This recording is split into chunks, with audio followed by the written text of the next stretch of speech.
I really wanted to be here today breaking down tactics, how Real Madrid or Benfica would line up in the Champions League, but we can't. Some things go way beyond the pitch. Some things tear up the common-sense rulebook and land straight in criminal territory.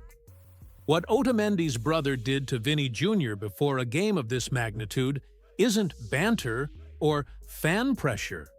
It's disgusting. And if you think, oh, it's just a post, you're very wrong. And I'm about to show you why. Stick with me, because we need to call this what it is.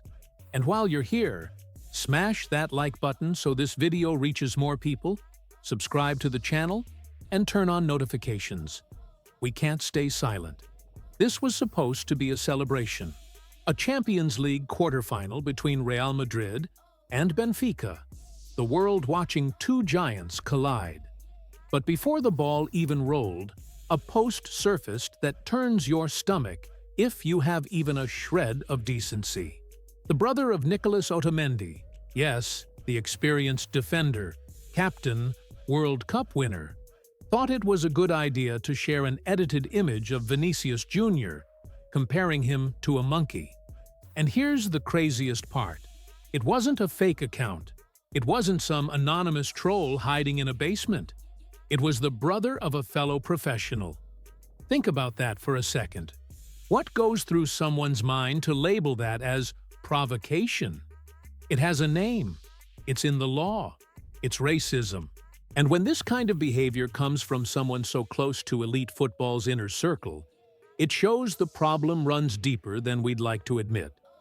The post spread fast, and rightfully sparked outrage, because Vini Jr. has become the favorite target of every frustrated person who can't handle his brilliance on the field.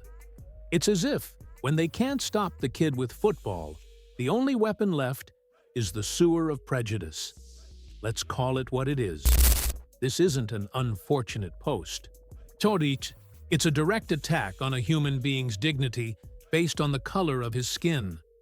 When you see the brother of an Argentine international doing this, you realize the issue goes far beyond one bad decision.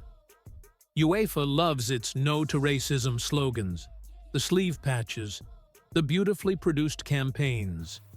But when it really matters, we keep seeing the same ugly scenes. It's exhausting. Watching a talent like Vini constantly tested by this kind of hatred is exhausting. What makes it worse is the cowardice. Post it first, then come back with, "I was misunderstood," or "It was just a joke." Racism isn't a joke. It's a crime in any civilized country. Treating it like football folklore is complicity. Vini Jr. isn't a character built to absorb abuse. He's a 25-year-old carrying the weight of being one of the best players in the world, while also becoming the face of a fight he never asked to lead alone, but faces with remarkable courage. The atmosphere for a game that should be about tactics and talent is now stained. How does Otamendi walk onto that pitch knowing his own brother exposed that level of prejudice toward an opponent? It creates a toxic and unnecessary environment. The whole anything-to-win mentality crossed the line a long time ago, if it ever belonged here at all. This isn't just about Vini. It's about millions of people who see themselves in him. And if you think that's an exaggeration, maybe you've never experienced what it feels like to be attacked for who you are, not what you do.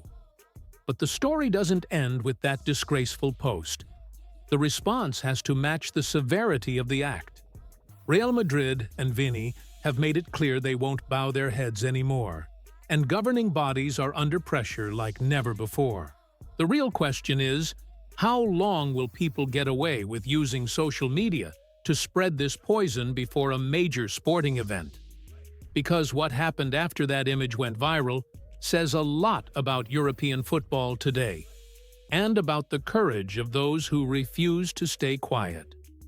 The problem is, when we look at that vile post from Otamendi's brother, we can't fall into the trap of calling it an isolated incident, or part of the game. Recently, Felipe Luis, who spent years playing in Europe, made comments that were hard to swallow. He suggested that the racism Vini faces is something normal or isolated. Sobre Vinicius y no, lo que sí he sido muy bien tratado. A mí me encanta Argentina, siempre he sido muy feliz aquí, muy bien recibido, siempre de visitante, pero solo tengo buena palabra para Argentina y un caso aislado de estos no influye nada en lo que pienso de este país que es tan lindo.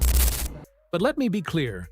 Downplaying what Vini goes through is a form of dehumanization. Calling a crime isolated is a slap in the face to those who endure prejudice every single day. There's nothing normal about being called a monkey, nothing common about seeing a dummy wearing your jersey hung from a bridge. When someone with influence talks like that, it does damage. It minimizes deep pain and a systemic pattern.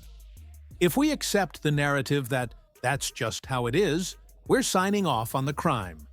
Racism isn't a heat-of-the-moment incident or fan banter to be ignored.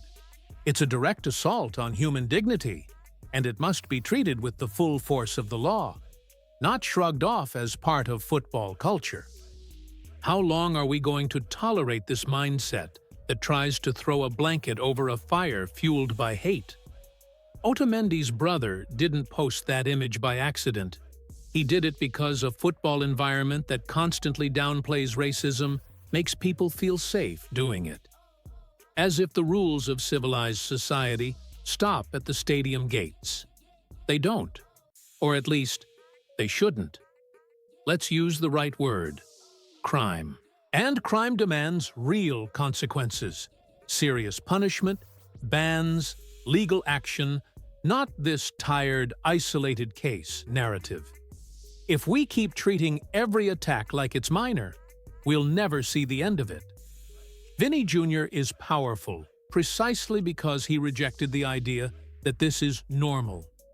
He refused to be the obedient player who hears abuse and just plays on. He stopped games. He pointed fingers. He forced people to confront a wound many would rather ignore. And if you're tired of seeing people minimize what Vini faces, subscribe right now. We need a community that understands football isn't a crime-free zone. Hit that button, turn on notifications, because here, racism isn't locker room banter. What Otamendi's brother did proves that this poison thrives on impunity. If football keeps labeling it isolated, the next offender probably already has his post drafted.